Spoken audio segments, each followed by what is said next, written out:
Hey everyone, welcome back to the channel. This is Six Path Weeb, and I'm thrilled to have you here. Today's fanfic topic is, The Cursed Seal Spreads Across Naruko's Neck, Part 2. Disclaimer. The content on this channel is purely for entertainment and discussion. I do not own any of the anime footage featured in my videos. All rights and credits belong to the original creators and copyright holders. Alright, let's dive in, folks. Hinata, are you alright? Asked Kurenai, hesitant to approach the young Hyuga. She had never before seen tattoos like the ones now covering the petite girl's body, moving and spreading in ways she had never witnessed. In fact, Kurenai had never seen any tattoo move before. What was happening here? Not only was it shifting as if it had a life of its own, but it was also beginning to glow an intense red, almost as if it was burning her. When had Hinata even gotten such a striking mark on her skin? I'm not sure. Hinata muttered, her voice barely audible. There was a dazed look in her eyes that immediately set off alarm bells in Kurenai's mind. It wasn't the kind of look someone would have when trying to recover from confusion. Her pupils were slightly dilated, and she appeared both unwell and disoriented, which concerned Kurenai greatly. What's that glowing thing on your skin? Kiba asked, his voice trembling as he took a cautious step back. His teammate, Shino, said nothing, his eyes hidden behind his sunglasses, but his concern was evident in his posture as he watched Hinata closely. Before anyone could respond, the moving ink on Hinata's skin suddenly froze, halting its swirling motion and settling into distinct spots. The glowing faded back to a deep, faded black that stood out sharply against Hinata's pale skin. Now that the ink wasn't shifting violently, one could almost mistake the design for something beautiful. Each marking resembled a falling leaf, as if an autumn scene had been painted on her skin. Without thinking, Hinata's hand flew up to touch the inked pattern, wincing in pain. Instantly, Kiba, who had been backing away cautiously, rushed to her side, his face etched with worry. Hinata. You're scaring me, Kiba said, his voice betraying his concern. Though she had moved for a brief moment, Hinata had returned to her previous state of confusion. There was something wrong with her behavior, something unsettling that told the others on Team 8 that their youngest teammate was not well.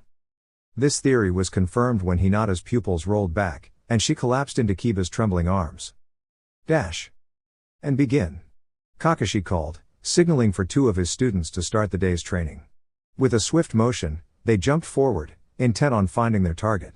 Unlike the previous day's training, this exercise was set in a different environment, adding a new layer of complexity to the challenge.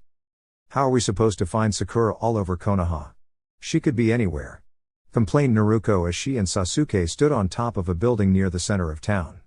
Below them, the townspeople moved about their daily routines, unaware of the two genin observing them. She's clever, Sasuke replied. She won't stay in one place for long. She'll blend in with the crowd, so if we miss her the first time, we'll have to track back. How hard could it be to miss her hair? I mean, it kind of stands out, right? Naruko shrugged. Dobi, she'll be using a henge, disguising herself, Sasuke said, as though explaining something obvious to a child. Oh, Naruko said, finally understanding the difficulty of the task ahead. That being said, she won't be able to keep up the henge forever. Her chakra will eventually run out. And that's when we'll get her, Naruko mused, tapping her chin. But by then, it might be too late, Sasuke cautioned, his eyes scanning the surroundings. Just the two of us won't be able to cover enough ground. PFFT, I can cover everywhere, no problem, Naruko said, confidently performing a hand seal. In a puff of smoke, 36 clones of Naruko appeared, spreading out in all directions. Leave it to us, they said in unison before leaping off in multiple directions. You know that's not going to work, Sasuke sighed. We don't need it to, Naruko responded with a mischievous grin that caught Sasuke's attention. All we need is for Sakura to spot one clone and know that we've started looking for her. Once she sees a clone, she'll backtrack and head in the opposite direction. Sasuke blinked, momentarily stunned by the idea. How did you come up with that? He asked, impressed by her strategy. It's like when we were sent to catch Tora, Naruko said, remembering their first mission to retrieve the troublesome cat. The first part of the strategy is always a diversion to push the target towards where the main team is. I'm using the same idea, having Sakura come to us instead of us going to her. Alright, but how will we know which one is her? Sasuke asked, identifying a flaw in the plan. Naruko raised her finger to answer, but then paused, realizing she hadn't thought that far ahead. Okay, I guess that's where I come in, Sasuke said, taking charge. Sakura will be on the lookout for us. If she sees us, she'll move away, making it harder to find her. So, like her, we need to hide in plain sight. So we're going to use henge to blend in with the crowd and catch someone else using a henge? Naruko exclaimed, slapping her palm with understanding. It won't be that simple, Sasuke warned. She'll be looking for us, so we need to act like we're part of the crowd too. What are we looking for then? Naruko asked. Look for subtle signs, Sasuke explained. Even though we've been taught how to use henge, we've never been trained to detect one. Sakura, being on alert, will be looking for something out of place. We need to pay attention to details. Got it, Naruko said, confidently. She performed a henge, transforming her appearance to that of a younger version of herself, with light brown hair to make her less recognizable. Sasuke did the same, taking on the form of an older man. Ready? Naruko asked. Good enough, Sasuke replied, pointing to a spot down below. I'll check out that area over there, it gives a good view. I'll go play with those kids down there, Naruko suggested, pointing to where a group of children were playing in the street. Sasuke gave her a skeptical look. What? If a kid isn't playing, it's obvious something's off. Sasuke reluctantly agreed. Fine. If we don't find her in an hour, let's meet up and come up with a new plan. Understood, Naruko nodded, and the two leapt off in different directions, keeping their identities hidden. From his hidden position, Kakashi watched his students with a knowing smile. He was impressed with their strategy, even though he knew there was no real target for them to find, as the true challenge was one that wasn't visible. Sakura, hiding nearby, watched the scene unfold. Dash. Don't you think this is a bit mean? Asked Sakura, looking at Kakashi. Not really, Kakashi replied, flipping open his book. Just like when we were sent on the mission with Zabuza, we weren't given the full picture of what the mission entailed. Same here, Naruko and Sasuke don't realize that they're chasing an illusion. The real lesson is learning to adapt when faced with unexpected circumstances. So, you're teaching them that not every mission will go as planned, Sakura realized. Exactly, Kakashi said. Information is often incomplete, and as shinobi, we must learn to adapt and stay prepared for whatever comes our way. How long are you going to leave them out there? Sakura asked, intrigued by the tactical lesson. Let them figure it out for a couple of hours, Kakashi said, turning a page in his book. Let's see if they come up with any other ways to find you. Could we go to the training ground and have a little one-on-one time? Asked Sakura, wondering whether she could make good use of their time. We could, but I want you to save your energy for later, said Kakashi. As Sakura seemed to deflate slightly at the comment, Kakashi reached into his pouch once again and pulled out another book, handing it to his pupil. This should provide enough entertainment for a while. Looking at the book, Sakura was relieved that it wasn't more of the inappropriate material that her sensei usually read, but rather a basic guide to poisons. Silently, she opened the book and began reading. Although it wasn't the most active form of training, she knew that this knowledge would help her in the future. All right, I want the two of you to tell me exactly what happened in there, said Kurenai sternly as she placed her hands on her hips. Though her voice was strong and firm, there was a slightly softer tone to it so as not to disturb the sleeping heiress beside her. Well, we didn't manage to get a scroll at first, but a couple of hours after noon, we finally managed to snatch one from another team, Kiba said somewhat shamefully. He looked to Shino for support, but the boy remained silent, deep in thought as he had been for the past few days. So we set up camp early to get something to eat and have a bit of time to hone our defenses and set up traps, he continued. I went out to hunt and, after about an hour, I managed to catch a couple of deer, so I made my way back to camp. But as soon as I sat down to catch my breath, I heard a gigantic explosion. It probably makes sense that some of the Jinan would have explosives on them, interjected Kurenai. So I take it you went to investigate? The three of us did. We all heard it, and there was this crazy old guy cutting up a Jinan team from Suna. He'd already defeated them, but he was slicing them up with this sword of his and cackling madly. And Kiba charged in toward the unidentified assailant of the Suna team, only to be swatted away like a fly seconds later, Shino said, emotionless, filling in for Kiba. Quickly identifying the target as someone with formidable strength, I drew back, but the pale-skinned man recognized my attempts to tactically retreat and quickly knocked me to the ground. Hinata managed to get a quick strike on him, but he knocked her down too. So, me and Akamaru attacked him, except he did some weird flip thing and smashed us both into the ground. Akamaru even sprained a paw from the force of the blow, Kiba continued, throwing his hands up in frustration at the incredible damage the man easily inflicted. It repeated like this for a while. No matter what we attempted, we were unable to land a blow on him, said Shino, his gaze lowering. It was clear that he was merely toying with us, but when another team from Konoha came to our aid, we gained hope that we could get through this. Sadly, though, that wasn't the case. I can't really add much more here, said Kiba sheepishly. This guy knocked me out cold. Kurenai merely rubbed her forehead in mild irritation before looking toward Shino. Continue. Even when this team came to our aid, we were still no match, Shino said. Part of this team was one Hyuga Neji, Hinata's older cousin. Of the 9 of us, he was the one who fought the longest and hardest, yet he too fell in battle. Before any more could be done to him, Hinata stepped forward and stood protectively in front of Neji's body, not wanting any more harm to come to her family. This man, I don't know how he reacted to such an act, but he started raining kunai strikes down across her body before seeming to grow bored and biting her on the neck. And that's where this came from, Kurenai said, pointing to the mark on Hinata's neck. It would appear so, said Shino stoically. I imagine you then managed to get your hands on another scroll and got here as fast as you could, Kurenai sighed as Shino gave a curt nod. You did well, and I must inform the Hokage that there is someone in this exam who shouldn't be here. He's already been informed, came a new voice from the doorway, and the 3 of them turned their heads to see the proctor of the second exam standing there.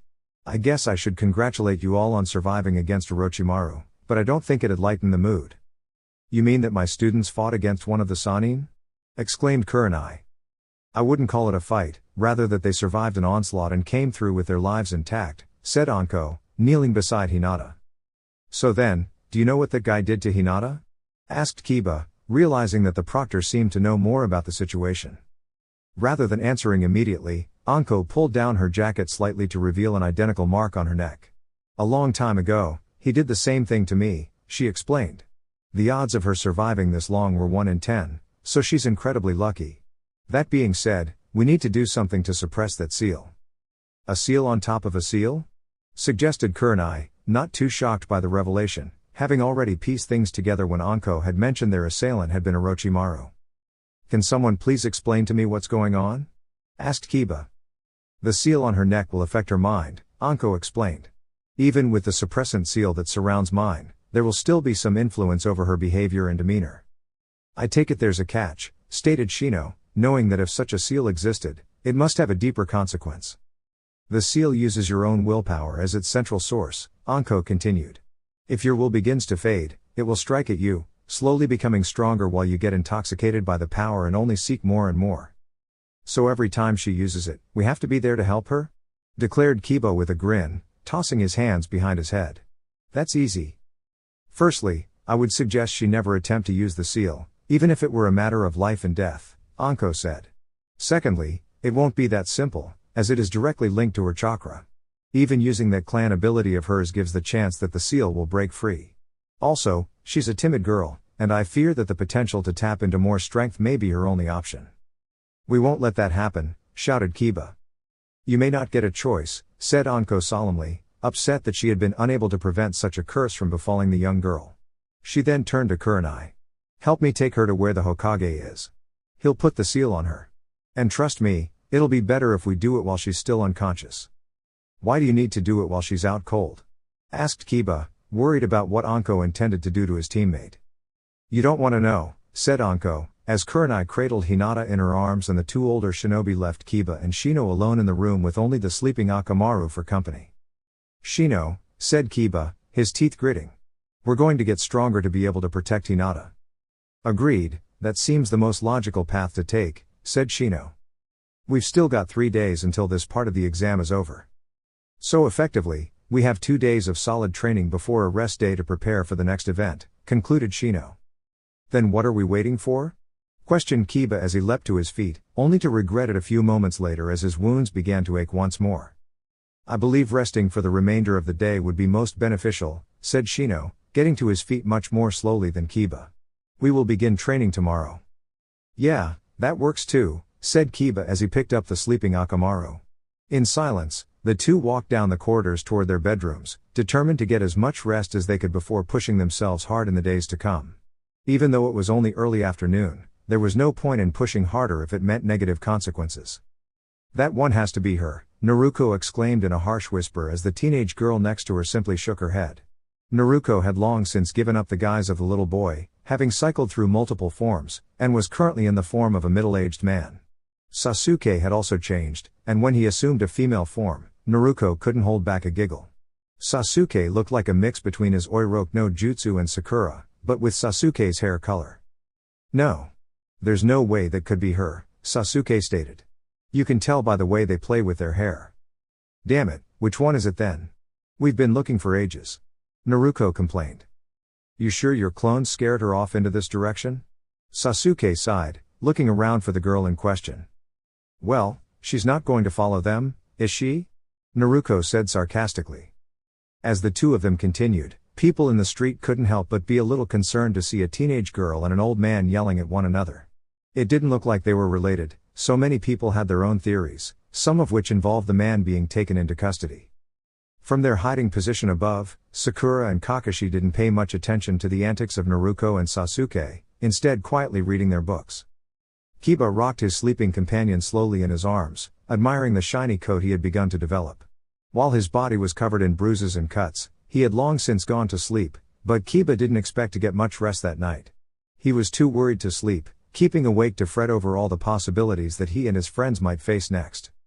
He and Shino were the least concerning, but he couldn't help but worry about Hinata. He didn't know what they were going to do to her, other than put some kind of seal over the strange mark Orochimaru had left on her neck. You don't want to know. Anko's words echoed in his mind. Though he was normally carefree, those words sent chills down his spine. What had she meant by that? The proctor was certainly a peculiar one, but now he wondered what exactly was going to happen to Hinata. As he gazed out the window, he made a silent vow to find a way to help his teammate, no matter what. Is that good? Asked Naruko, but she was momentarily ignored as Kakashi turned his attention to the Uchiha. Lightning affinity, just like me, Kakashi commented. Sasuke grumbled a bit at this, but he understood that this information would undoubtedly be useful in the future. Finally, Kakashi's focus shifted to Sakura. Unlike the others, Sakura no longer had a piece of paper in her hand, but instead, a small pile of hot ash. Finally, we have a fire wielder. Wind, fire, and lightning, Naruko said as she summarized the three Genon's affinities. Guess I can take these two scrolls back, Kakashi remarked as he stored away the scrolls containing earth and water jutsu. He then picked up the paper containing the fire jutsu and handed it to Sakura. Katen, Kasainagare for you. Thanks, Kakashi-sensei, Sakura said with a respectful bow. Futon, Kaze no Atake B for Naruko, Kakashi continued, handing the scroll to the blonde. Finally, a jutsu, Naruko exclaimed in success. And for Sasuke, we have Raiten, Hekareki, Kakashi concluded, handing out the final scroll. As I said, all of these jutsu are relatively basic, but they will help you understand the fundamentals of your elemental affinity. You have 1 week to make sure your jutsu are perfected enough to use in sparring. Yes, sensei, the three responded in unison before Kakashi dismissed them as the first few stars began to appear in the sky. Dash. Running through the forest, Hinata glanced over her shoulder at the encroaching darkness, which seemed to be catching up to her. In that darkness, she could sense the lurking dangers that awaited, ready to pull her into the unknown. Despite running as fast as she couldn't escape, and soon everything was consumed by the vast, inescapable blackness. A sharp pain shot through her ankle as her foot caught on a tree root, sending her tumbling to the ground. Desperately, she tried to rise to her feet, but it was too late. The darkness closed in around her, and she struggled to regain her bearings, but the light was fading as she flailed in the pitch black. You are weak, a chilling voice echoed from the shadows, causing Hinata to turn toward it only to glimpse the faintest reflection of a katana before it was lost in the darkness. Hinata woke with a start, sweat beading on her forehead as her eyes adjusted to the dim light in the room. Before she could gather her thoughts, a pulsating pain radiated from her neck. She lifted a hand to her neck, applying pressure in an attempt to ease the discomfort, but it persisted, growing worse with each passing second. Alone in the silence, there was no one to help her as the pain continued to overwhelm her, leaving her feeling helpless in the solitude of the dark. Kiba took a deep breath, his determination evident as he landed a punch on Shino's shoulder. Shino attempted to avoid it, but Kiba's quick change in direction made sure the blow landed, lightly knocking into Shino's side. The two had been training together all day, knowing it was best to finish most of their preparation now, to avoid potential injuries during the next phase of the exams. The exams were only 4 days away, and they didn't want to waste any time, especially considering Hinata's current condition. They had received word from Kurenai earlier that Hinata's sealing had been successful. She was resting in a separate room nearby to avoid disturbing the others, especially after the unsettling incident where she had been in so much distress. The thought of Hinata in such a state was unlike anything they had ever witnessed. Hinata, the shy and gentle girl, was known for being reserved and rarely showing strong emotions. Yet, the fact that she had screamed during the sealing process left everyone unsettled. Kiba couldn't help but feel a sense of guilt, wondering if he had somehow caused this. The strength of the events from the past few days weighed heavily on him. Shino, who had been uncharacteristically emotional during the training, seemed to share a similar sense of responsibility. Kiba could tell that Shino's normally calm demeanor was shaken, likely due to the events surrounding Hinata's condition. Kiba's attention suddenly shifted to Akamaru, whose bark was not his usual joyful sound, but one that sounded more cautious, even alert. Kiba turned his head to see what had caused the sudden change, and to his surprise, he saw Hinata standing a few meters away. Hinata? Kiba stammered, not sure whether his eyes were playing tricks on him. What are you doing here? Fight me, she whispered, her voice barely above a breath. Kiba blinked a few times, still not fully grasping what she had said. What? He asked, confused by the situation. I said. Fight me. Hinata's voice had a newfound firmness that surprised both Kiba and Shino. Kiba looked at Hinata, noticing the fatigue in her eyes, the faint bags under her eyes, and her pale complexion. It was clear that she had not been sleeping well. I can't fight you. You're not ready for that yet. Hinata's expression shifted, a slight frown appearing as she clenched her fists, determination radiating from her. As Kiba and Shino watched in awe, her Byakugan activated, and strange marks began to appear on her skin. Her resolve was undeniable as she began to move toward them. Fight me, or I will fight you whether you like it or not, she declared. Hinata, please reconsider, Shino said, his voice calm yet firm. Fighting in your condition would be unwise. Hinata didn't seem to hear his warning. Instead, she continued to advance, her focus unwavering. Kiba's attention shifted momentarily as Akamaru, sensing the change in Hinata, sprang forward, aiming to protect his master. In a swift motion, Hinata countered Akamaru's charge, her precise movements knocking the dog back. Akamaru whimpered, clearly in pain, but Hinata immediately regretted her actions. She rushed to the injured dog, gently cradling him in her arms, a look of remorse on her face. What have I done? Meanwhile, on a separate occasion, Naruko was looking to her teacher, Kakashi, with a furrowed brow. So, how exactly are we supposed to do this? Naruko asked, trying to make sense of the instructions on the scroll. Kakashi, engrossed in his book, barely looked up. Just follow the instructions on the scroll, Naruko. It's not that difficult. Naruko's brow furrowed further. But do we follow the hand seals from left to right, or up to down? Sakura, a little exasperated but patient, explained, you start from the right side of the scroll and go down. Hand seals are important, but chakra control is just as vital. You need to be precise in how much chakra you use, and even then, everyone's chakra coils react differently. Naruko scratched her head. So if I pump in a lot of chakra, it'll be stronger, right? Not necessarily, Sakura explained. More chakra can make the technique stronger, but it can also make it unstable. Hand seals help control that instability. Chakra control. I'm not the best at it, Naruko admitted with a sigh. Everyone struggles with it, Naruko, Sasuke interjected with a hint of smugness. But the Sharingan helps me because it lets me understand chakra control instantly if I've seen a technique before. Kakashi paused his reading and looked up. The Sharingan is a powerful tool, Sasuke, but you still need to practice to master it. Even though it gives you an advantage, it's no substitute for hard work and perseverance. A true ninja faces challenges head-on, even when it's tough. Naruko tilted her head. So, no shortcuts? Kakashi smiled slightly. Exactly. The path of a ninja is not easy. But those who push through the struggles grow stronger because of it. Sakura, looking curious, asked, what about emotional scars? You said those are important too, right? Yes, Kakashi replied, his tone softening.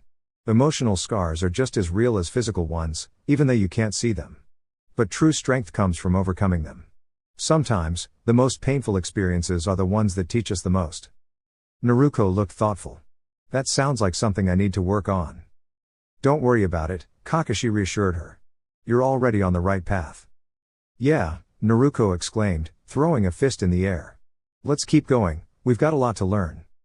Later, as the group sat around, Kakashi shared more about his past. I wasn't just a regular Junon. I joined as a Chunin. My teammates, Rin and Obito, were both strong in their own ways, though we didn't always get along. But when we faced our toughest moments, we all learned to trust each other. Sasuke listened intently. So, what happened after that? Kakashi sighed deeply, a somber tone in his voice. After losing my teammates in battle, I was left with a heavy burden. Rin passed away during a mission. And later, I received this Sharingan from Obito as his parting gift. I carry it with me, along with the memories of my friends. That's a lot, Sakura whispered, feeling the weight of Kakashi's words. Yeah, Naruko said with a determined smile. But I'm sure we can all get through whatever comes next, together. The second proctor of the exam wasn't exactly sure how she had ended up in this position, looking after the newest challenge from her previous sensei's seal. She found herself in a bit of a dilemma. While Kurenai had gone to explain to her two other students that Hinata had not been fully in control of her actions, Anko had been given the task of speaking to the young Hyuga about the potential dangers she might face if she couldn't learn to control her emotions. Having lived with the cursed seal for a while, Anko understood all too well what it could do.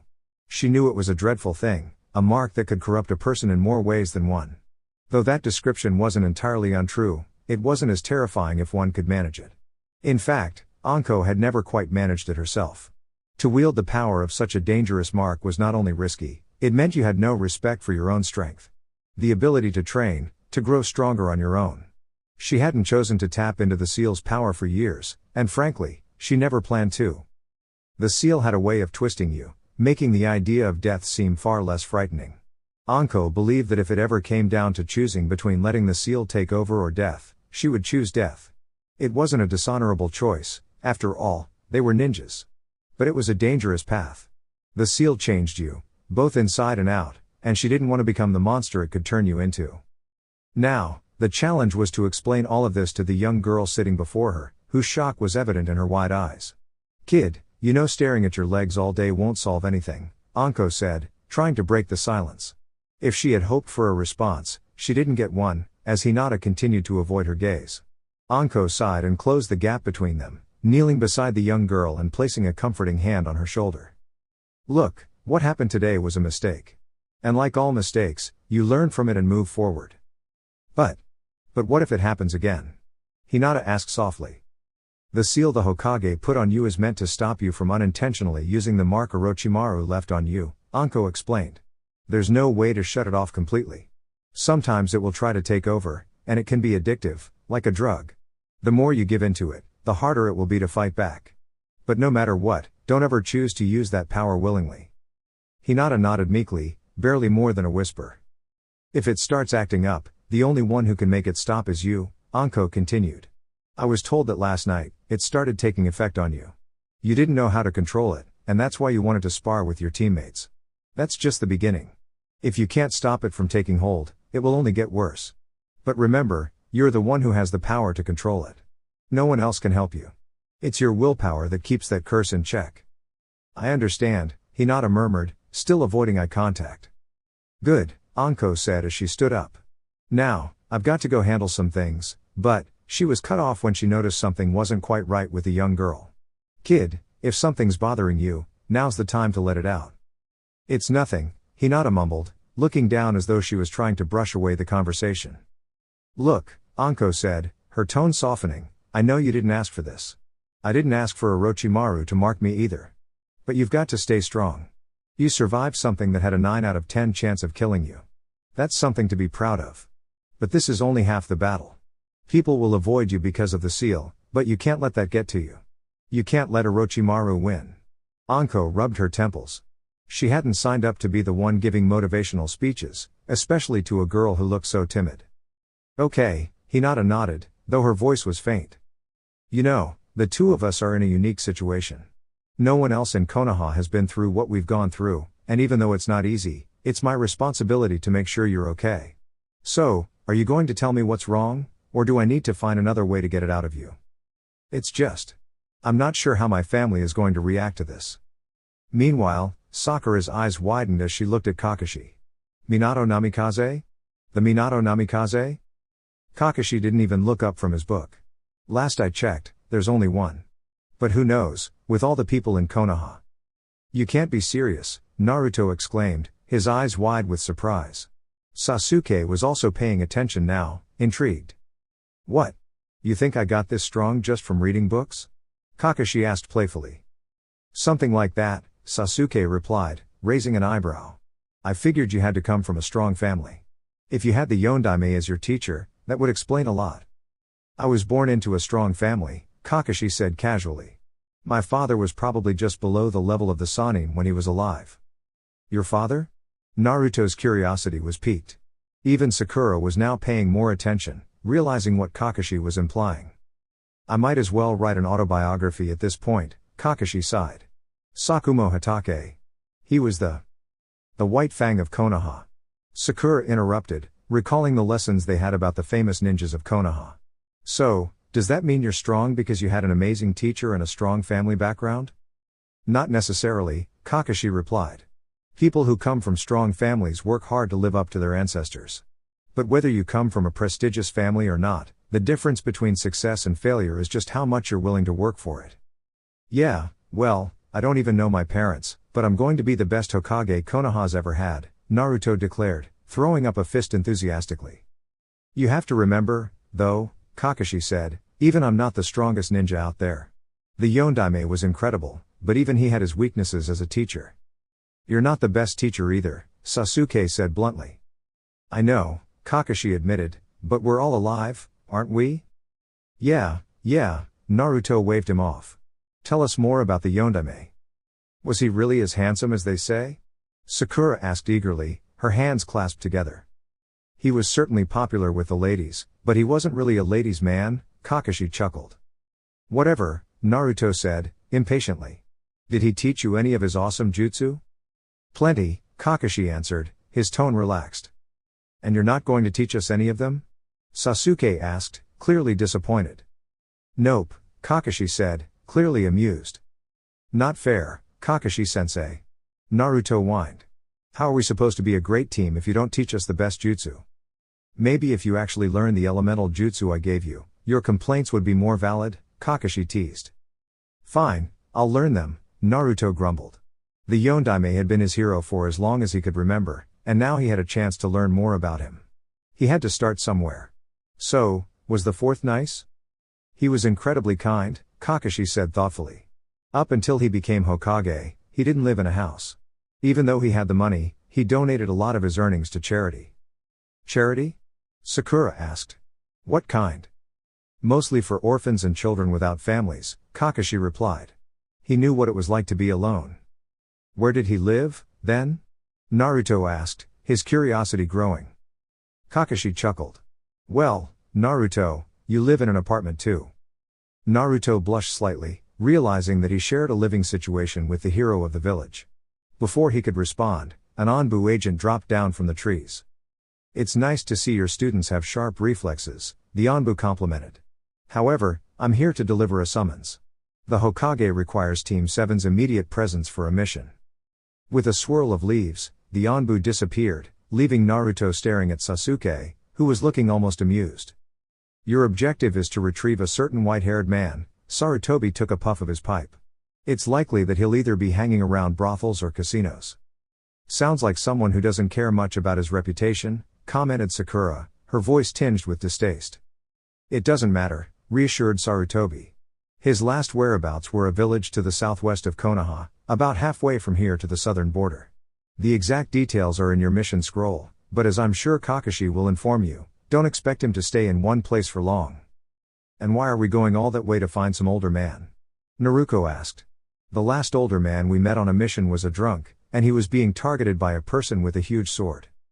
I assure you this mission has almost no risk, Sarutobi smiled warmly. Unfortunately, it won't be nearly as adventurous as your last one. The hardest part will be finding him. Does he have any quirks or traits that might help us find him? Asked Sakura. Like I said, you're most likely to find him in a brothel. That should be enough to go on, Sarutobi explained. If possible, I'd appreciate it if you could bring him back within 2 days. But considering how difficult he is to track down, bringing him back as soon as you can will be fine. Don't worry, Ji-chan. We'll find this old man for you, no problem, declared Naruko. We will return as soon as possible, Kakashi added as he led Team 7 out of the hall. Once they were out of earshot, Naruko couldn't help but mutter. Ugh, I thought we were going to be training non-stop, she complained. That's what I had hoped for, but it's clear something has come up if the Hokage gave us this mission, Kakashi said, reading through the scroll carefully. I want the three of you to meet at the front gate within an hour with a light pack. We should be back within 3 days. Yes, sensei. They chorused, rushing off. A small smile crept across Kakashi's masked face. When he had first met his team, he doubted they would progress so quickly. Now, his confidence in them was so strong that he would gladly let them face challenges for him in his next competition against Guy, or maybe he'd use them as a distraction to slip away from the spandex-wearing ninja's view. Kiba cradled Akamaru in his arms, his faithful pup resting after being treated for injuries. Though he knew Hinata hadn't been fully in control of her actions, he couldn't shake the anger he felt towards her. Seeing Akamaru hurt deeply hurt him, and it would take time for him to look at Hinata the same way again. The door opened, and Kiba found himself facing the one person he had been thinking about. Hinata stood there, her eyes focused on the floor as she tugged nervously at her clothes. Kiba was glad that Akamaru was still asleep. He wasn't sure how the pup would react to seeing Hinata. Kiba wanted to yell at her, to express his hurt over what had happened to Akamaru, but after Kurenai's talk, he knew that anger wouldn't help. He couldn't find it in himself to say something nice either, not after everything. Neither of them spoke, and for a few moments, Hinata considered leaving without saying anything. But her small burst of courage kept her rooted to the spot. She looked up, meeting Kiba's eyes. Kiba could see the remorse on her face, the tears that had stained her cheeks. I'm sorry, Hinata whispered before turning and quickly walking out, her footsteps fading down the hallway. For a moment, Kiba thought about going after her, but he decided against it. He knew that Hinata had mustered all the courage she could to apologize, and he wouldn't push her further. He'd talk to her in the morning, over breakfast. But deep down, he knew things would never be the same between them. There's our destination, said Kakashi as Team 7 looked down at the small town in a clearing below. Let's have something to eat before we explore the town. The group set down their packs, and Sakura stretched, rubbing her sore shoulders.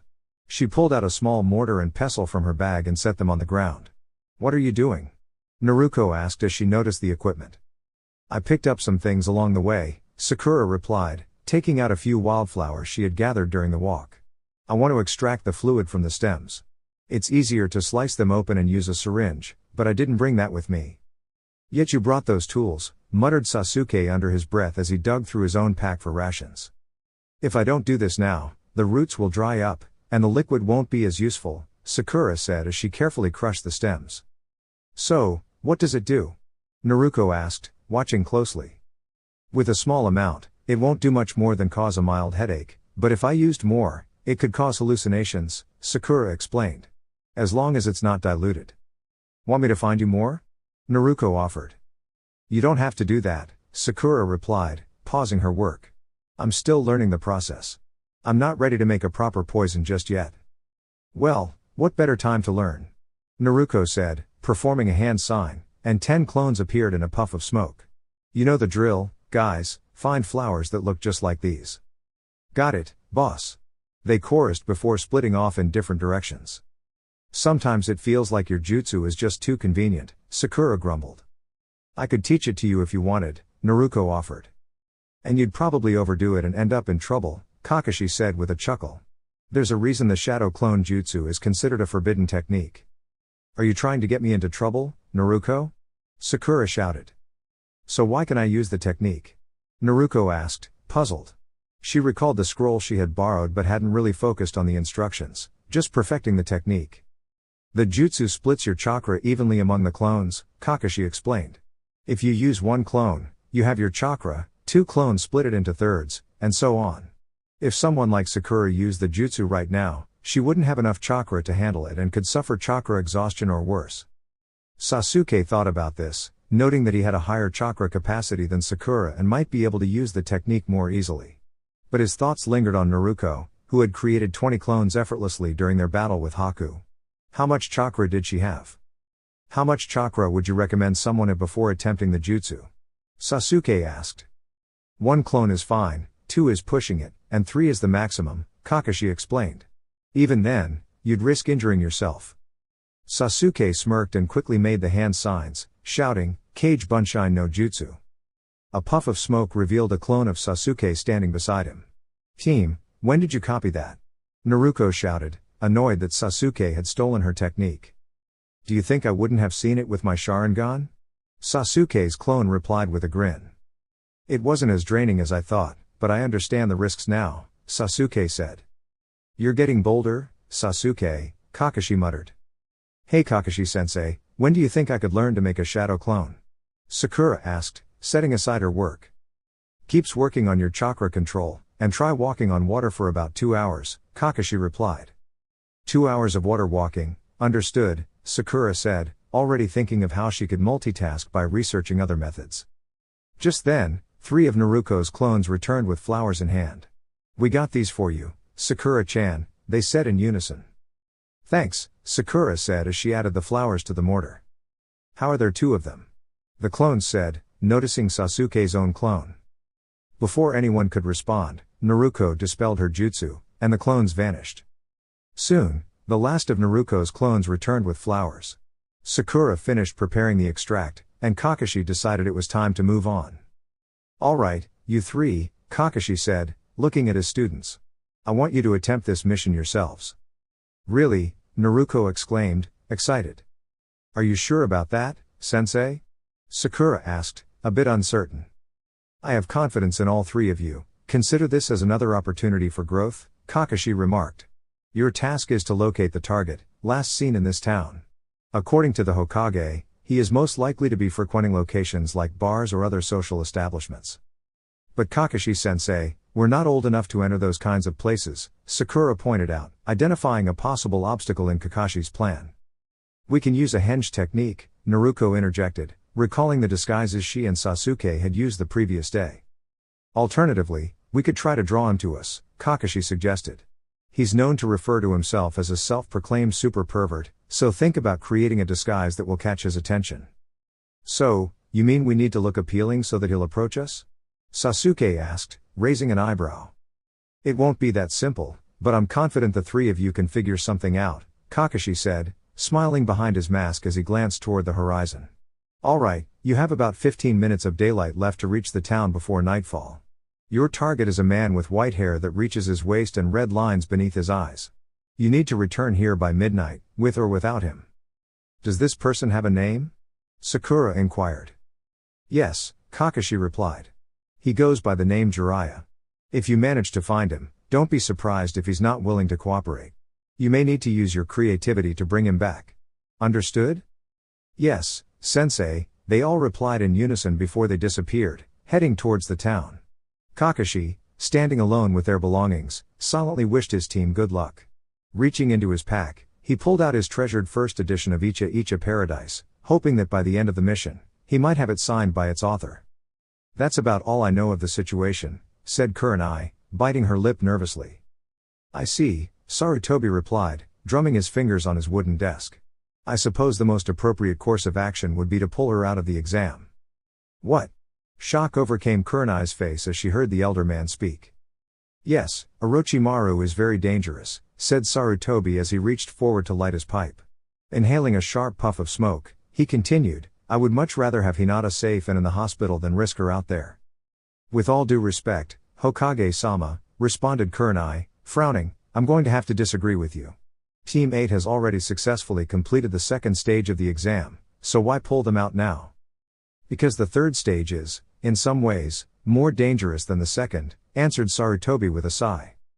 Kurenai's eyebrow tensed, a perplexed look crossing her face. How so? She questioned.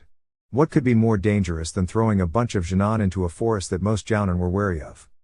I suppose it would do no harm to tell you, seeing as this phase is drawing to a close, but you're not to inform your team of the next stage until the rest of the Genin know, said Sarutobi, giving her a somewhat serious stare. His gaze lingered for a moment before lifting. The third stage of the exam will be a one-on-one tournament, with each victor advancing to the next stage until someone wins the whole thing. I see, she said tonelessly. It wasn't all that different from the Chunin exams she had attended, though she hadn't been promoted through them. She was one of the few who had received a field promotion, but that did not help her see what made the whole thing so dangerous. Tournaments weren't that uncommon. It seems that you don't believe me when I say that the next stage of the exams is dangerous. It wasn't a question. Had she been talking to someone else, Kurenai might have been surprised that her thoughts were so easily read, but it was something the third Hokage did frequently. She often wondered whether it was because he was extremely intelligent or simply because of his vast wisdom. It's just a tournament. Not like anything worse will happen, right? You are right, mused Sarutobi, but you are also wrong. Keep in mind that sometimes the only way to truly separate the Junon from the Chunin, the boys from men, the girls from women, is to have them fight under extreme pressure. Nothing Sarutobi could have said prepared Kurenai for those last few words, as she dropped the poker face she had been maintaining. The Hokage continued, to fight in such a situation is dangerous in itself, but to fight when one is not in peak physical and mental health will severely risk their life. That's a month away though. Surely there's something you can do to help her, pleaded Kurenai. I have done all that I can, Sarutobi replied, his tone decisive. It would be inappropriate for me to condone what could potentially harm a vulnerable Junon. Please give her a chance, Hokage-sama, Kurenai begged. I can promise you that she'll be in fighting condition within a month. How exactly do you intend to do that, Kurenai? Sarutobi asked, wondering how the Jonin would respond. I'm not sure, Kurenai muttered. But I'll figure something out. Anko will probably be able to help me, since she probably knows what we'll be up against. Sarutobi murmured. Your points are reasonable, and should she be in an appropriate condition, I won't have any problem allowing her to participate. However, I think the person we really need to talk to is her father. He's not going to like what we're going to tell him, said Kurenai flatly. And I'm sure he'll try to remove the seal himself.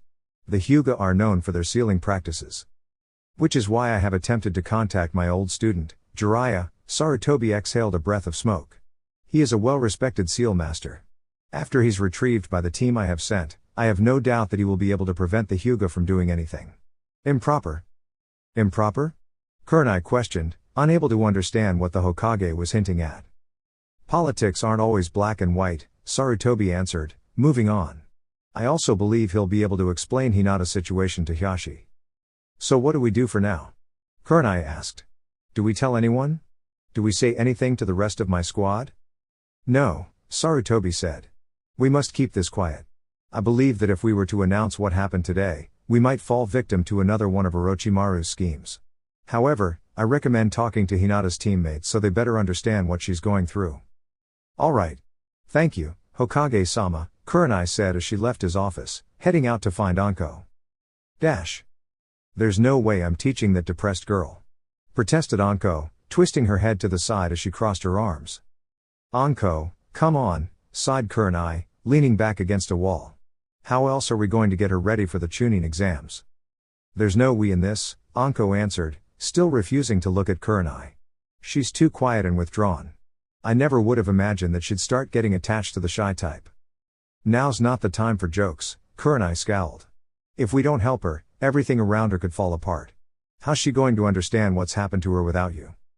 She's not, Anko snorted, waving her hand dismissively, ignoring the chatter of others in the Jounin lounge. Let her figure it out like I did. Anko, Kurenai bit her lip in frustration. Stop being so unreasonable and come with me to have a talk with her. Fine. Muttered Anko before chiming up as she finally turned her head to look at Kurenai, but only if you ask nicely. Kurenai bit harder. Anko, please come with me to have a chat with her.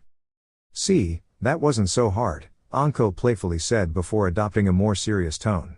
And it's already been done, I had a talk with her when you put me on babysitting duty. Kurenai's eyes widened slightly.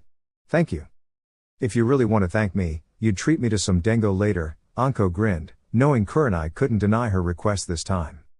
The Jounin sensei nodded slightly before continuing, okay, sure, but what was Hinata's state of mind during the talk? Quiet and withdrawn, but I'd assume she's almost always like that, just by the way she dresses, Anko answered. I don't think she really understood what was happening, but she was extremely worried about how her family would react to the news.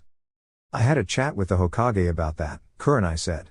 He mentioned that he's got a team tracking down one of his old students to explain everything to Hinata's family. PFFT, good luck, scoffed Anko. There's only one student the Hokage would call for this, and unless he sent his best team, they won't stand a chance finding him. I'm sure the Hokage sent the very best team he could, Kurenai said reassuringly. For such a serious situation, he would spare no expense in selecting the right team.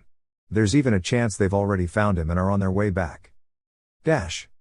Where is she? Exclaimed Naruko. The sun had long since set, and the town had come to life with the night crowd.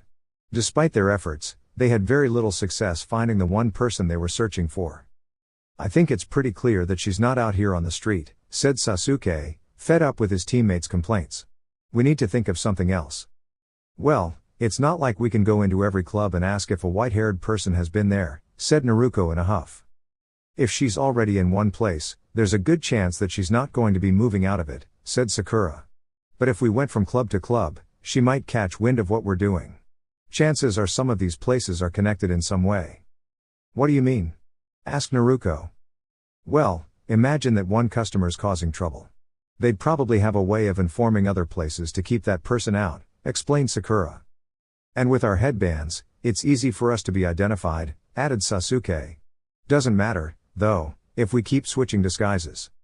Actually, that might make it worse, said Sakura. That would mean instead of one person looking for her, there'd be a group, and she'd probably vanish even quicker.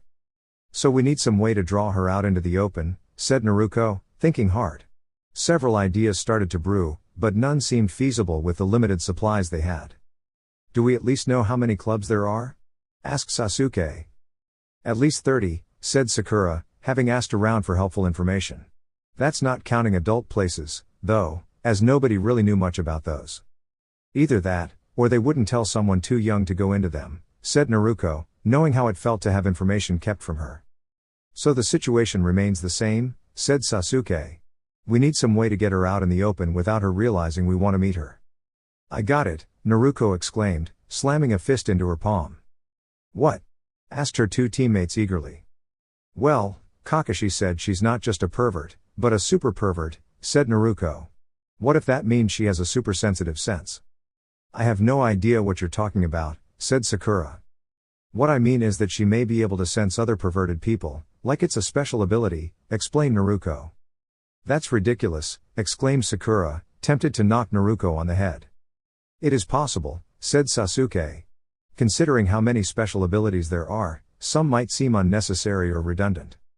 I can't believe you're agreeing with him, said Sakura, exasperated. What kind of ability would detect something like that? Well, what do you think Kakashi-sensei meant by super pervert? Asked Naruko. Sakura paused, trying to come up with a reasonable answer, but couldn't. She realized that such a special ability might not be widely known, and maybe those with it didn't want others to learn about it. Considering this is the only theory we have, what's the plan? Asked Sasuke. Perverts are attracted to places where they can see people showing off, Naruko said, grinning cheekily. Like hell I'm doing that. Sakura screamed, earning questioning looks from nearby civilians. Not alone, said Naruko. A girl standing out in the open is not enough. We need something to really grab attention but without crossing any lines.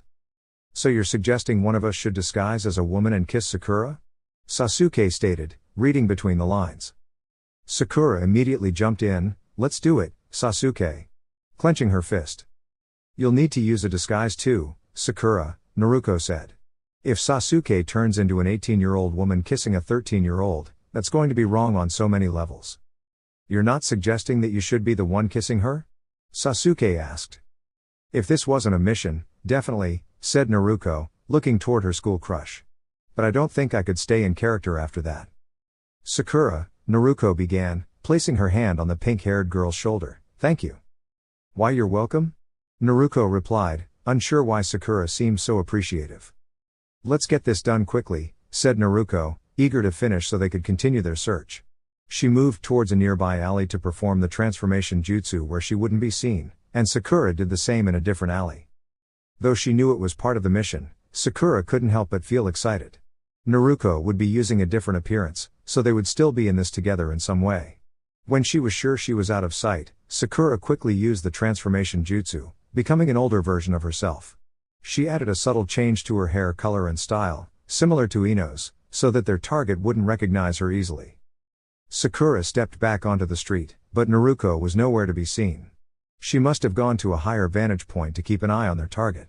Turning towards the nearby alleyway, she quickly saw the transformed figure of Sasuke. Now in a female version, Sasuke stood at the same height as Sakura and retained her characteristic short black hair.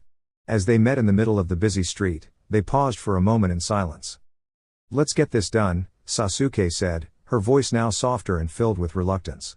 Moving in, Sasuke lightly touched her lips to Sakura's, causing the pink-haired girl to freeze in surprise. She never imagined this would happen under these circumstances. A few seconds passed before Sasuke pulled away, her eyes scanning the area to see if their target had taken the bait. Unfortunately, it seemed that nothing had worked. Sakura snapped out of her trance as Sasuke looked around, her lips still tingling from the kiss. And she wanted more. Without thinking, Sakura reached up and cupped Sasuke's cheeks, pulling her back for another kiss, this time a little more forceful. Sasuke seemed surprised but didn't push her away immediately, leaving Sakura to relish in the moment. She wasn't sure if Sasuke was enjoying it too, or if she was just doing it for the mission, but it didn't matter to Sakura. She was savoring the chance to share this experience. As Sakura's hand dropped away from Sasuke's face, it slipped towards the back of Sasuke's form, giving her a light squeeze. For a moment, Sakura felt a surge of confidence. She didn't care if it was drawing attention anymore, this was her moment.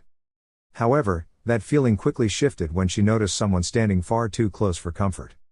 She pulled back from Sasuke and turned, giving a sharp look to whoever was invading their space.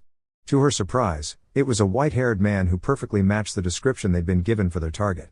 Sakura mentally cursed Naruko for the strange plan that had led to this moment. Still, she couldn't help but admit that she'd be willing to do it again. "Don't mind me, just keep going," said Jiraiya, still scribbling furiously in a notebook. "Like hell," shouted Sakura, pulling her hand back, ready to strike the intruder. But before she could move, her wrist was caught easily by the man. "Please, you've got some interesting material here, and I know my readers will love it," Jiraiya said, his grin only widening as he lowered Sakura's fist. "Not happening," Sasuke said firmly, not the Sasuke standing next to Sakura but the one who had been further down the alley. With a sharp look, Sakura noticed Naruko, now standing by the group, and realized that her initial thoughts had been wrong. The person she had been kissing wasn't Sasuke at all but Naruko's shadow clone. "So, the old man wants me to go back to Konoha?" Jiraiya asked. "Yeah," Naruko replied. "He said it was urgent." "Well, that's too bad," Jiraiya said nonchalantly, "because I'm not planning on returning anytime soon." "What?" Sakura exclaimed, a bit confused. "Don't you understand? You've been directly ordered by the Hokage." "You don't know him like I do," Jiraiya shrugged, pulling out a familiar orange book. "Now, who wants to buy one of my books?" "Books?" Sasuke asked, having reverted to her original form. The Uchiha had no doubt the reason Jiraiya hadn't left was because he was expecting something he'd find more interesting. "Don't tell me you've never heard of my literature," Jiraiya said with a dramatic gesture. "Kakashi-sensei is a huge fan, surely he's shared these masterpieces with you." Sakura frowned, shaking her head. "How could someone like you write something like that? I can see why Kakashi-sensei might enjoy them, but why would you waste time on something like this when you could be doing something fun?" Naruko added. "Oh, you'll understand one day," Jiraiya said with a thoughtful smile. "The wonders of growing up." Both Sasuke and Sakura blushed at his words, but Naruko was confused, having never been given the talk. "Wait. Where do babies come from?" Naruko asked innocently. The others went quiet for a moment, blushing even more, but Jiraiya just laughed. "That's a lesson for another time," Kakashi said suddenly, appearing from the roof above. "I take it you've managed to secure the client?" "It was all my idea," Naruko boasted, puffing out her chest proudly. "Baka. Sasuke and I did most of the work," Sakura huffed, blushing slightly as she recalled the earlier situation. "Interesting," Kakashi mused, looking at Jiraiya before pulling out a book. He knelt down on one knee and presented it to Jiraiya. "Would you mind autographing this special edition?" Jiraiya smiled and nodded. "See, Kakashi knows how to appreciate genius." "So, what about coming back to Konoha with us?" Naruko asked, hopeful. "There's always a place for you there." "I've got fans everywhere," Jiraiya said with a shrug. "It's not like there's anything special in Konoha." "What about the hot springs?" Sasuke suggested, knowing it might be the one thing that would entice Jiraiya. "The ones in the Fire Country are famous for being very unique." "I can't believe I'm saying this," Sakura groaned, "but Konoha has plenty of amazing hot springs." Jiraiya hummed thoughtfully. "It's been a while since I checked out the sights in Konoha." "So it's settled then?" Naruko asked eagerly. Hinata balled her hand into a fist as she weakly made her way off her bed.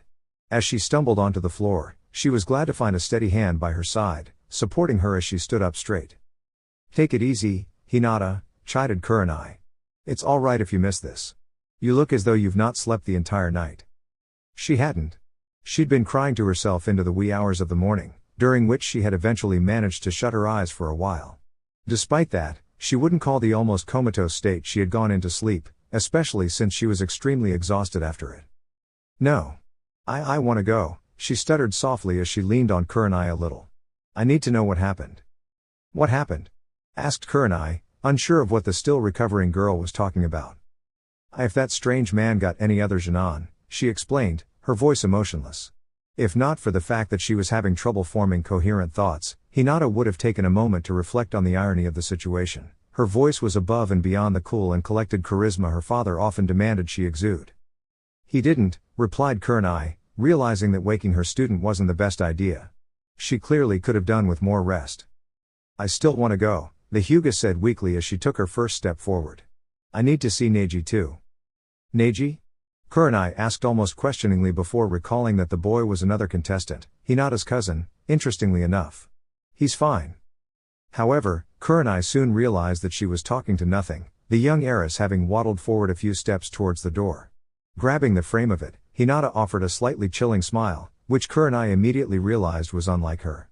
"You coming?" the girl questioned as she gritted her teeth, grunting slightly as a wave of pain washed through her body. Briskly walking forward, Kurenai sighed as she offered her arm to the girl for support again. Though the pale-skinned girl didn't take it, she nodded appreciatively as she leaned against the wall, slowly trotting forward.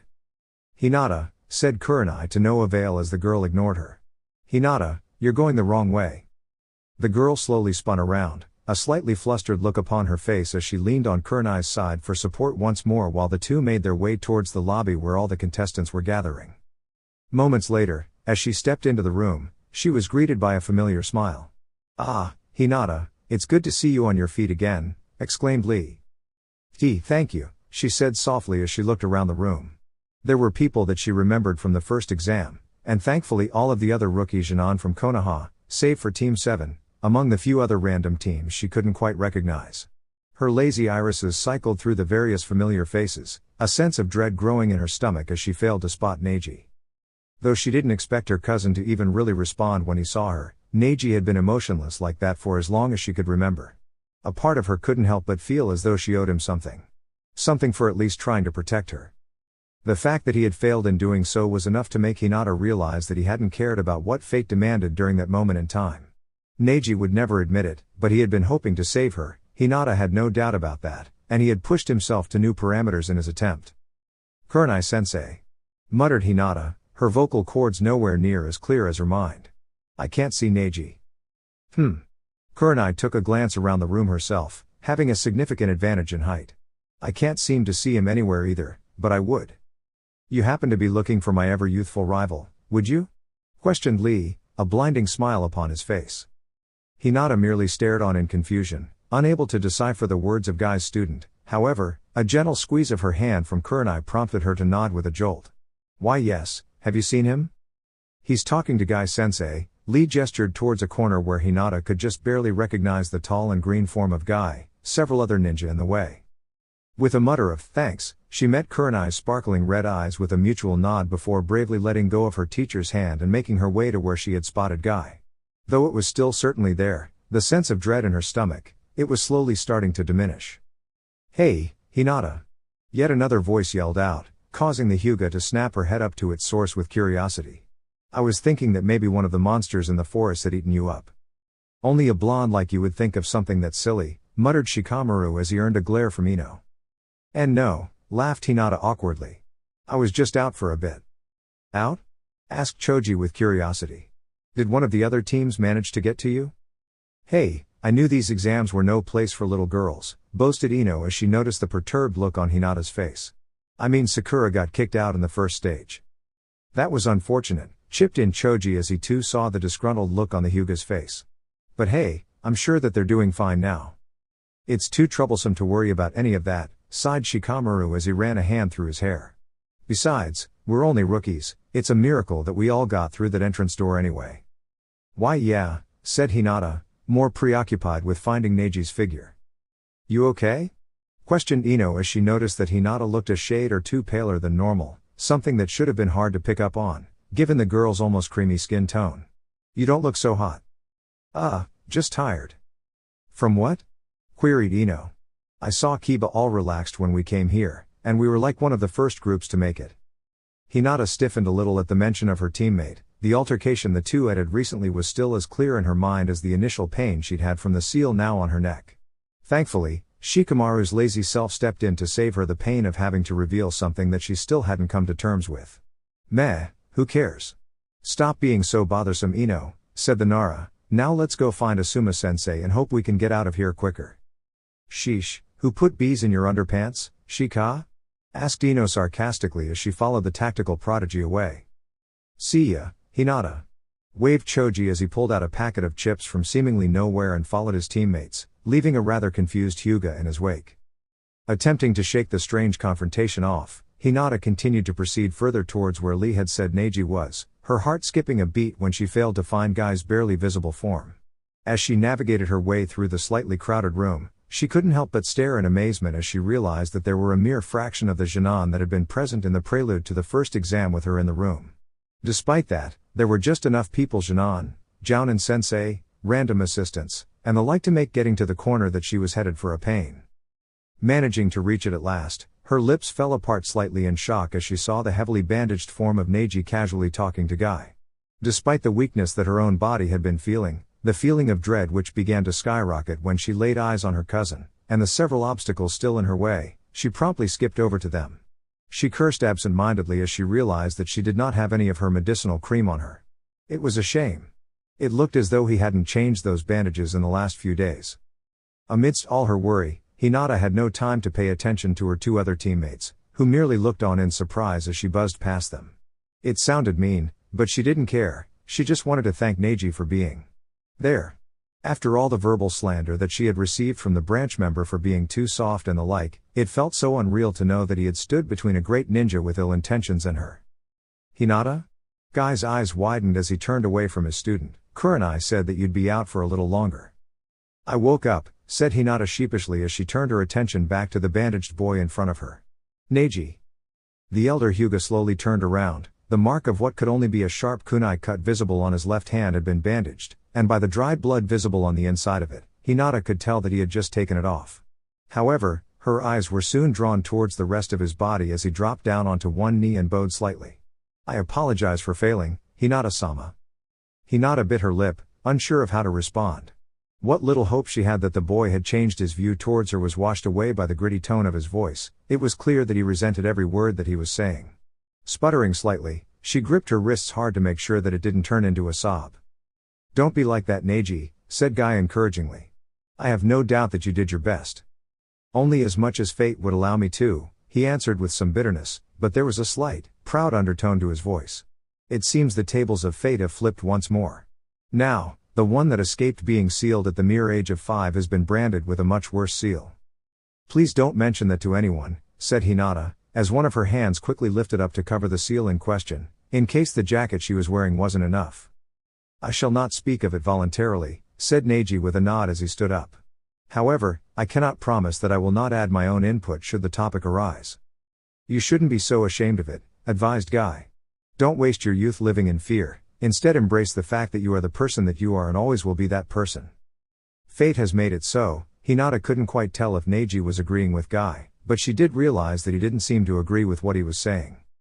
Oh okay, she nodded, unsure of what to say as the ground suddenly became a lot more interesting. So Hinata, what do you hope to achieve from these exams? Asked Guy. The opportunity to have your flames of youth fanned in such a way is something unique to the Chunin exams.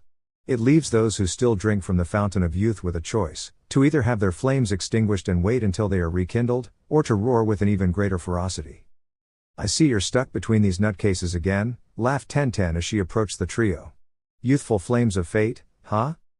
Hinata merely nodded, shortly making eye contact with the bun-haired girl as Neji shot daggers at her. They have good advice, she stuck up for the pair as Tenten merely shrugged. To each their own, I guess, said the brunette as she fiddled with a kunai. So have you heard the rumors about what they're holding this meeting for? Rumors?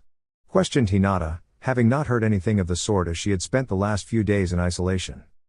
Oh yeah, that's right, you've been in bed for a while, nodded Tenten. Well, they say that since the strange snake guy, Orochimaru, broke into the exams and messed things up, they're going to call them off. I suppose we cannot do much more than simply accept it, said Neji, curtly. If fate has decreed the exams to end early, then it will be so. It's simply my destiny, I suppose, to remain a part of the weak branch clan. That's not true, Neji, said Hinata, a remorseful tone to her voice. You don't need to suffer anymore. I wouldn't expect you to understand, Hinata-sama, he said coldly. Someone who has grown up sheltered in the main house, such as yourself, could not understand the burden I have. We're not that different now, you know? Said Hinata meekly, yet her body was anything but. They are two different seals, said Neji as he frowned slightly. However, I suppose you do have a point. That's interesting, said Tenten lamely, unsure of what exactly the two were talking about. So are we going to get back to how they decided to cancel the exams or what? Actually, while I have not been inside the fiery circle of youthful gossip for many years now, said Guy, I do know that the exams aren't being cancelled today. What do you mean? Asked Tenten. I could have sworn Ino said she heard that the strange Kuza chick got a message from their cage. Interesting, commented Neji. I was not aware that cage from other nations were present.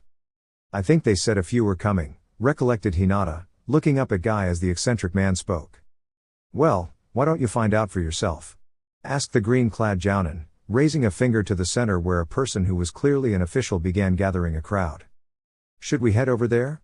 Asked Neji of his sensei. Nah, answered Tenten in Guy's stead. They've got this voice projection jutsu, it's cool. Voice projection?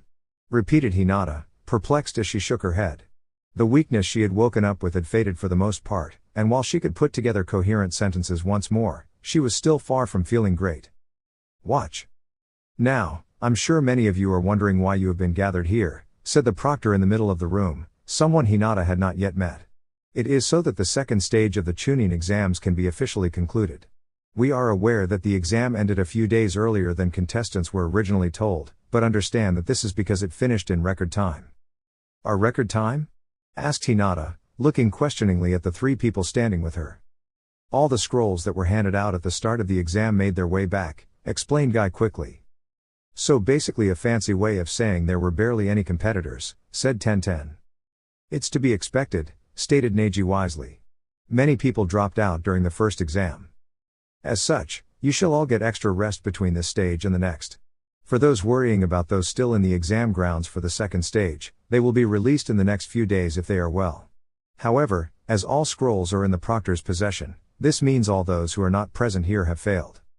A most unfortunate circumstance, sighed Guy. Despite the strong failure rate of the exam, I truly believe the second stage would provide the strongest challenges for your youth to combat.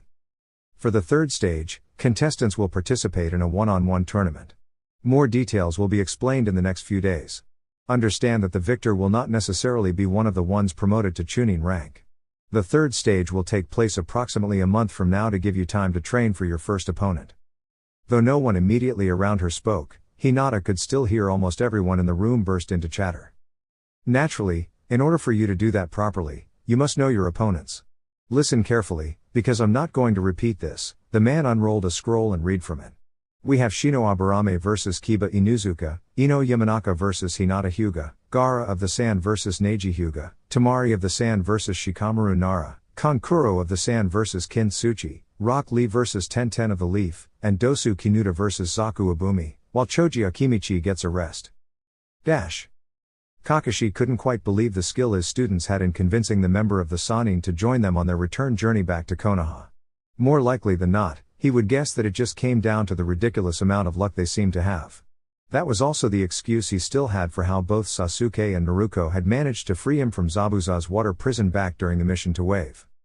They had spent the night in a small inn. Jiraiya had vanished during the night, but for whatever reason, decided to come back and not bail on them, and had set off at first light back to Konoha. Kakashi looked around at his team and took in some of the small differences they were showing in comparison to when they had been removed from the Chunin exam a few days earlier. While the topic of the exam seemed to have become taboo since the removal of Team 7, Kakashi had been informed of the situation by Sasuke and Sakura when they had found him before Naruko had entered the equation. He had taken all this information in and almost instantly knew that one of the Chunins who had been monitoring the exam would have sabotaged Naruko, either out of hatred for her or for the demon inside. It wasn't quite clear, but Kakashi wouldn't dwell on the moment but rather focus on the good things which had come from such an experience. Team 7 had truly begun to bond as a team, as could be seen at this moment by Sakura and Naruko having a good-hearted conversation with one another. Such a thing a few weeks earlier was less likely to happen than the former Hokage's rising from the dead. "Good team you got here," noted Jiraiya as he walked alongside the copy nin. "They weren't like this in the beginning," mused Kakashi nostalgically. "No team ever is," chuckled Jiraiya. "So what made you decide to join us?" asked Kakashi. "From what I was informed last night, they bribed you with hot springs and other things which provide good source material for you, but there are hundreds of other places across the elemental nations where you could find such things." There was silence between the two of them as Naruko broke out into laughter nearby. Kakashi followed Jiraiya's line of sight to see that the member of the Sannin was staring directly into the back of Naruko's head. "I see," said Kakashi as he connected the dots. "Little bit nostalgic, don't you think?" asked Jiraiya. "I imagine you have the same feeling every time you look at her." "More than you know," said Kakashi. "Anyways, do you know why it is that I'm being summoned back to Konoha?" asked Jiraiya, wondering why his research time had been shortened. "Here," said Kakashi as he pulled out an envelope that the Hokage had given him at the start of the mission. Handing it to Jiraiya, the white-haired sage didn't take long in opening it and reading its contents inside. "I see," said Jiraiya as he read the letter his old sensei had directed to him. "So Hyashi's eldest has been given the cursed seal." "Hyashi, isn't that the leader of the Hyuga clan?" asked Sasuke as his ears picked up on the small details. "What's happened to Hinata?" exclaimed Naruko as she quickly put the dots together. "She's been attacked by my former teammate," said Jiraiya as he cast a small fire jutsu and incinerated the message he had been holding. "He gave her a seal which affects her chakra and is menacing in nature." "What kind of seal? Is there any way to remove it? Is there anything we can do to help?" asked Naruko rapidly. "You of all people, Naruko, should know that seals are serious business," said Jiraiya, which silenced the blonde almost instantly. Sakura and Sasuke quickly shared a glance between each other, not quite sure of the message that had gone unspoken between the two of them as Jiraiya continued.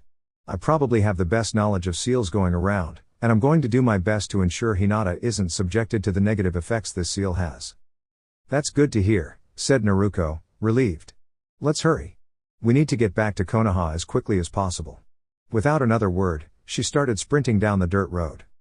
"Naruko!" called out Sakura as the rest of the group got left behind as the blonde created more and more distance between them. "You two follow her," stated Kakashi to his other two students. "I'm not sure how the progress of the second exam is going, but it's possible the rest of the teams have finished. It might be beneficial in the long run to talk to them and see how they did progressing." "Yes, Sensei," said both Sakura and Sasuke in unison before the two of them gave chase to the third member of the team. "I wouldn't doubt you having the best team of Genin imaginable right here," pointed out Jiraiya. "I'd be proud if they were my students." "Well, I still have a lot to teach them," replied Kakashi. "Now that we're alone," said Jiraiya, a playful glint in his eye, "would you be able to answer some of my questions? Such as? You wouldn't happen to know the average bust size of the Konoha Kunoichi, would you? Dear YouTube family, thank you for your continued support. Please like, share, and subscribe to my channel for more content. Thank you. Best regards. 6 Path Weeb.